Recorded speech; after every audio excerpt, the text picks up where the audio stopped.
2000年7月12日，在希腊的克里特岛上，143名乘客和8名机组人员登上了一架空客 A310， 航班号为赫伯罗特航空3378号航班，准备飞往德国的汉诺威。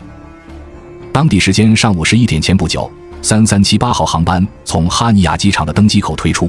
直飞本次航班的机长是56岁的沃尔夫冈·阿明格，拥有超过23000小时的飞行经验，他是赫伯罗特航空飞行经验最丰富的飞行员。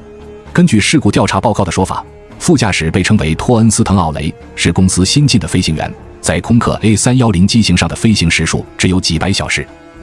空客 A310 在1983年首次推出时，堪称是一项工程奇迹，它是第一批可由2人操作的喷气式飞机之一。然而到了2000年，它已经被大多数民航公司逐步淘汰，转而采用更现代、燃油效率更高的空客 A330。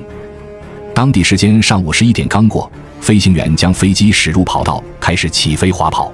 但就在飞机刚刚升空的几秒钟，机组就遇到了一项问题。当飞行员将起落架操作杆拨到收起的位置时，系统发出了多个警告，表明起落架没有正常收起。飞行员多次尝试上拉和下放起落架操纵杆，但问题依旧没有解决。虽然这是个异常情况，但并不构成紧急事件。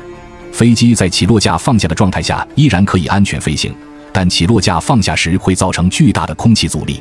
这种空气阻力意味着发动机需要更大功率运转，从而显著增加燃油消耗。于是飞行员必须评估他们是否有足够的燃油飞到汉诺威，还是必须在备降机场着陆。机长指示副驾驶联系公司调度员，请求建议下一步应采取的措施。正常情况下，这种通话只需要几分钟就能完成，但副驾驶却发现赫伯罗特航空公司调度办公室的远程无线电系统无法正常工作，于是副驾驶只能使用一种较为原始的文字通讯系统 ACARS 进行联系。通过 ACARS 与调度之间来回沟通的过程非常缓慢，整个信息传递往返耗时近1个小时。与此同时，机长开始计算他们所需的燃油量，为此他使用了飞行管理计算机，这与副驾驶用来与调度联系的计算机是同一系统。该计算机会将多个变量，包括风速、飞机速度、重量和巡航高度等输入算法，从而计算出燃油消耗。基于这些数据，飞行管理计算机能够估算出到达目的地时的剩余燃油量，也就是所谓的预计剩余燃油量。通过查看飞行管理计算机，机长很快得出结论：飞机没有足够的燃油飞到汉诺威。机长将这一情况告知了副驾驶，副驾驶随后将信息传达给了公司调度员。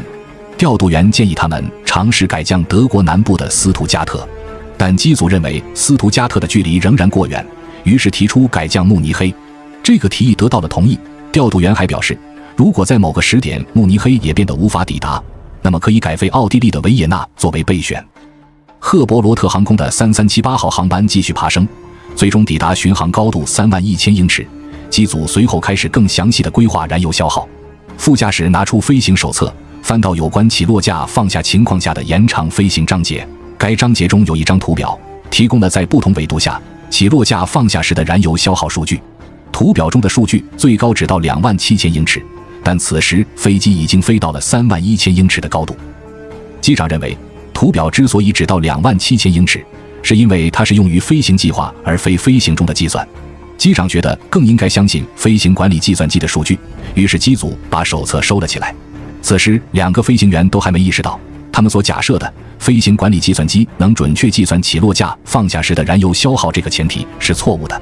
与汽车的油耗计算器不同，飞机的飞行管理系统，特别是在 A310 这类旧型号上，并不会根据当前消耗实时预测未来油耗。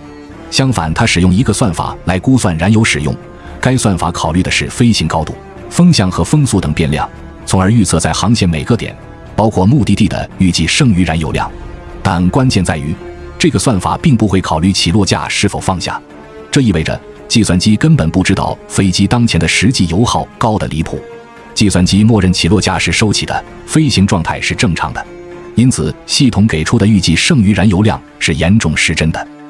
在与调度进行第一次沟通时，2位飞行员分别查看了自己的飞行管理计算机，得出的结论是可以飞到慕尼黑。机组估算到达慕尼黑时剩余燃油为 3.3 吨，远高于法定的最低标准。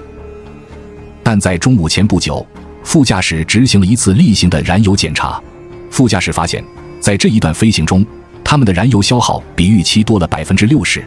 起落架放下导致的巨大阻力，使得油耗显著上升。奇怪的是，飞行员们并未意识到，这意味着他们根本无法抵达慕尼黑。